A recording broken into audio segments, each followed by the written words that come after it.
ऐसा कहा जाता है कि पहला प्यार कभी नहीं भूलता और हर दिन यह विचार दिमाग में आता है कि वह कहाँ होगी, कैसी होगी और क्या कर रही होगी। एक बार घर पर मेरा मोबाइल फोन बजा। देखा तो एक अज्ञात नंबर था। मैंने फोन उठाया। सामने से एक मधुर आवाज आई, क्या मैं रवि से बात कर सकती हूँ? आवाज थोड़ी जानी पहचानी सी लगी। मैंने कहा, हाँ बोलो, मैं रवि बोल रहा हूँ, तुम कौन? उसने कहा, पहचानो, मेरा रोल नंबर 69 था। Roll number 69। मुझे एक लड़की रश्मि की याद दिलाई, जो स्कूल में मेरी एक सहपाठी थी, जिसने स्कूल के समय में कई प्रयासों के बावजूद मुझे भाव नहीं देती थी। तुरंत ही मैं घर के बाहर पहुंचा। दिल की धड़कन बढ़ गई, सांस भी रुक गई। क्या करूं, समझ नहीं आ रहा था कि कैसे बात करूं। वह फिर बोली, तुम कहाँ हो? मैंने तुम्हें कितने सालों से नहीं देखा, मेरे पास तुम्हारा नंबर भी नहीं था। कल ही जीत मिला था, उससे तुम्हारा नंबर लिया और तुम्हें फोन किया। अचानक उसने एक और बड़ा बम गिराया। मैं तुमसे मिलना चाहती हूँ, कब समय है तुम्हारे पास? मैंने तुरंत जवाब दिया, रविवार को फ्री हूँ, मिलते हैं। उसने पूछा, कहाँ मिलना है? फिर उन्होंने शहर के सबसे अच्छे होटलों में से एक का नाम लिया और रविवार को शाम 5 बजे वहां मिलने का फैसला किया। रविवार को अभी भी 3 दिन बाकी थे।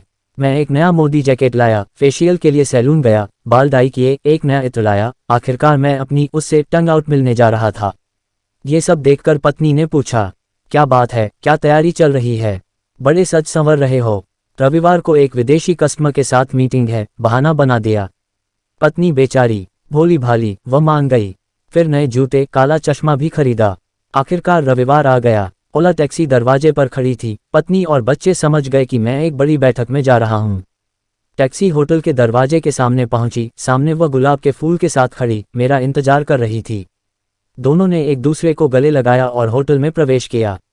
महंगे व्यंजनों का आदेश दिया, बहुत सारी बातें की और खाना समाप्त किया।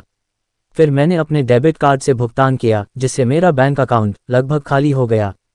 फिर अचानक ही उसने कहा, मुझे तुमसे एक काम है, मुझे आशा है कि तुम मना नहीं करोगे। मैंने कहा, तुम्हारे लिए तो मेरी जान भी हाजिर है, बोलो क्या करना है। तुरंत उसने अपना बैग खोला और कुछ कागजात निकालते हुए कहा, मैं बैंक में काम करती हूँ और मुझे इस महीने का बीमा का लक्ष्य पूरा करना है। तो तुम मुझसे एक बीमा पॉलिसी ले लो यार। मैंने भोजन करते समय तुम्हारी सारी जानकारी ले ली है, फॉर्म बाद में भर लूंगी, बस तुम यहाँ साइन कर दो। मेरे पास साइन करने के अलावा और कोई रास्ता नहीं था। अब मुझे इसकी किस्तों का भुगतान भी करना होगा। ये सोचकर ही बहुत तेज सिरदर्द होने लगा और अब हर किस्त इस घटना की याद को ताज़ा कर देगी। तो इस तरह अचानक किसी से मिलने से पहले ये जानना बहुत ज़रूरी है कि वह आपसे क्यों मिलना चाहती है। #बनकर स्टूडेंट स्कूल के साथ भी, स्कूल के बाद भी।